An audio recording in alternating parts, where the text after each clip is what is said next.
رسول اللہ صلی اللہ علیہ وسلم نے فرمایا کہ دم جائز نہیں ہے الا کہ نظر بد جو ہو اس کے علاج کے لیے، یا پھر کسی کو کسی زہریلے جانور نے کاٹ لیا ہے تو اس کے لیے۔ قیامت والے دن 70,000 لوگ بغیر حساب کتاب کے جنت میں جائیں گے۔ ان میں سے ایک جو قسم اللہ کے رسول نے بیان کی تھی کہ اس میں یہ تھا کہ وہ لوگ دم نہیں کروائیں گے۔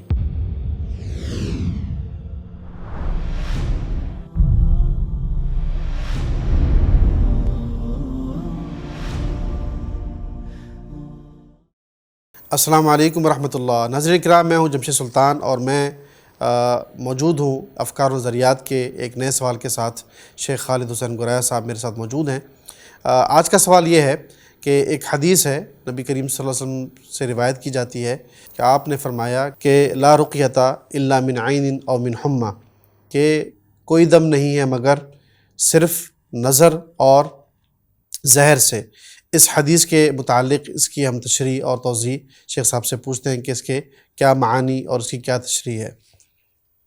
بسم اللہ والصلاۃ والسلام علی رسول اللہ وعلی آلہ وصحبہ ومن والہ بعد۔ یہ حدیث جو آپ نے بیان کی ہے، لا رقیہ الا من عین و حمى، کہ رسول اللہ صلی اللہ علیہ وسلم نے فرمایا کہ دم جائز نہیں ہے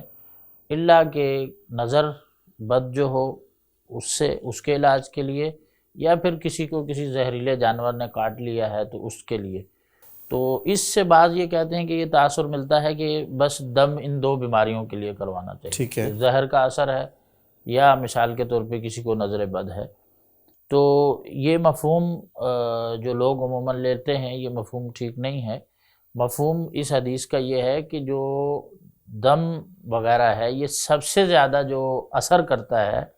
یہ ان دو بیماریوں پر اثر کرتا ہے۔ اس لیے اہل علم کہتے ہیں کہ لا رقیۃ انفع، کہ سب سے زیادہ نفع بخش جو رقیہ ہے، جو دم ہے، وہ ان بیماریوں کے لیے، نظر اتارنے کے لیے، اور کوئی زہریلے جانور نے کسی کو ڈس لیا ہے یا انسان کے جسم پر کوئی زہریلے اثرات ہیں تو اس زہر کے اثر کو ختم کرنے کے لیے۔ جیسے کہ وہ سورہ فاتحہ والی حدیث ہے کہ صحابی نے دم کیا تھا ایک گاؤں والے پہ، جی، گاؤں کے سردار پر، کہ ان کے کسی قبیلے کے جو سردار تھے ان کو کسی زہریلے جانور نے ڈس لیا تھا، تو انہوں نے فاتحہ پڑھی تو انہیں شفا مل گئی۔ تو اس سے مطلب یہ ہے کہ یہ سب سے زیادہ جو اثر کرتا ہے فی الفور جو دم، وہ ان بیماریوں پر اثر کرتا ہے۔ اس کا مطلب یہ نہیں ہے کہ مثال کے طور پہ کہ اس کے علاوہ کسی بیماری کے لیے دم نہیں کروانا چاہیے۔ اس میں عربی میں آپ اگر اس میں عربی سلیقے میں یہ چیزیں اور یہ مثالیں عام طور پر رائج ہیں، جیسے مثلاً عرب عمومی طور پر کہتے ہیں کہ لا عالم بالبلد الا زید، کہ اس شہر میں زید کے علاوہ کوئی عالم نہیں ہے۔ مطلب ان کا یہ ہوتا ہے کہ زید کی ایک شان بیان کرنی مقصد ہوتی ہے کہ سب سے بڑھ کر جو بڑا عالم ہے، جو سمجھدار ہے یا علم میں جو بلند پائے کو پہنچے ہوئے ہیں، وہ زید ہیں۔ اس کا مطلب یہ نہیں ہوتا کہ ان کے علاوہ جو بھی ہیں وہ سارے جاہل ہیں، ان کے علاوہ کوئی پڑھا نہیں، عالم دین نہیں۔ تو یہ مطلب یہ کہ ایک عربی کا سلیقہ ہے، طریقہ ہے کہ وہ کسی چیز کی شان کو بلند کرنے کے لیے، اہمیت کو بیان کرنے کے لیے اس طرح کے جو عربی عبارت جو ہے یا سلیقہ استعمال کیا جاتا ہے۔ تو شیخ صاحب، جو ایک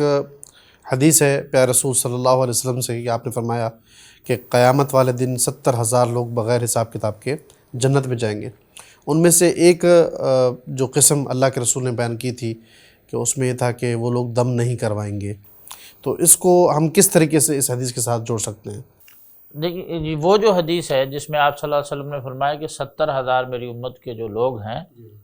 یدخلون الجنت بغیر حساب، کہ بغیر حساب و کتاب کے اللہ انہیں جنت میں داخل کرے گا، یعنی ان سے کوئی سوال نہیں ہوگا،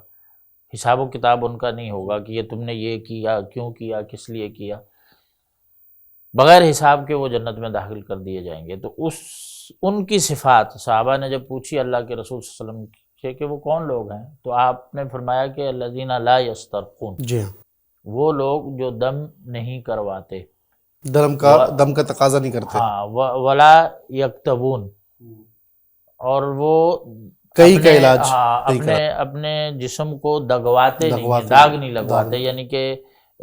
جو داغنے سے علاج کیا جاتا ہے اس کو گرم سلاخوں سے داغا جاتا ہے۔ اور پھر آپ نے یہ بھی فرمایا کہ لا یتطیرون، جو بدشگونی نہیں لیتے۔ جیسے عموماً معاشرے میں آپ نے دیکھا ہو نا کہ کوئی کوا آ کر بیٹھ گیا تو اس سے کوئی شگون لینے لگ جاتے ہیں لوگ کہ اس کا مطلب ہے کہ کوئی، بعض لوگ کہتے ہیں کوئی مہمان آنے والا ہے، ٹھیک ہے، کوئی راستے میں کالی بلی گزر گئی تو کہیں گے آج کا دن جو ہے بڑا نحوست کا دن گزرے گا، یہ بدشگونی کے جو اعمال ہیں۔ تو آپ نے فرمایا وہ بدشگونی بھی نہیں کرتے، اور پھر فرمایا کہ علی ربہم یتوکلون، وہ مکمل طور پر اللہ پر توکل کرتے ہیں۔ جی تو یہاں جو لا یسترقون کا معنی ہے کہ وہ دم نہیں کرواتے، مطلب یہ ہے کہ وہ خود ڈیمانڈ نہیں کرتے کسی سے کہ آؤ بھائی مجھ پر دم کر دو، بلکہ وہ اللہ کے اوپر اعتماد کر کے بیٹھے ہوتے ہیں کہ کیونکہ شفا اللہ کے ہاتھ میں ہے، جب اللہ چاہے گا ہمیں شفا دے دے گا، جب تک بیماری قائم ہے اس پر وہ صبر کر رہے ہیں، یا خود کو خود دم کر رہے ہیں، یعنی اس کا مطلب یہ نہیں ہے کہ وہ دم کرتے ہی نہیں ہیں، یعنی کہ وہ خود کو خود دم کر رہے ہوتے ہیں، کسی اور سے درخواست نہیں کرتے۔ یعنی کہ کسی اور سے درخواست کرنے میں دیکھیں یہ معنی پایا جاتا ہے کہ ایک لحاظ سے اس میں ایک پہلو، اگرچہ وہ معمولی ہی صحیح، کہ ایک محتاجگی کا پہلو آ جاتا ہے کہ یار یہ دم اچھا کر لیتے ہیں۔ اب جیسا ہم بھی ابھی دیکھتے ہیں کہ مقصد خود کو انسان کو فاتحہ آ رہی ہوگی، وہ نہیں پڑھ کے کر رہا ہوگا، یار فلاں سے کراؤں، اس کا دم بڑا اثر رکھتا ہے۔ تو ایک لحاظ سے غیر پر اعتماد کا ایک پہلو نکل آتا ہے۔ تو آپ صلی اللہ علیہ وسلم نے فرمایا کہ جو توحید میں اتنے زیادہ پختہ، اتنے زیادہ مضبوط اور اتنے اعلیٰ درجے پر پہنچے ہوئے ہوں گے کہ وہ معمولی سا اعتماد بھی کسی اور پر کرنے کے لیے تیار نہیں ہے، صرف اللہ تعالیٰ پر ہی اعتماد کرتے ہیں، اسی پر ہی توکل کرتے ہیں۔ ایسے لوگوں کو اللہ تعالیٰ وہ جزا عطا فرمائیں گے کہ بغیر حساب کے انہیں جنت میں جو ہے وہ داخل فرما دیں گے۔ جزاکم اللہ خیر۔ ناظرین کرام، الحمدللہ اللہ تعالیٰ کا یہ ایک بہت بڑا ایک فضل ہے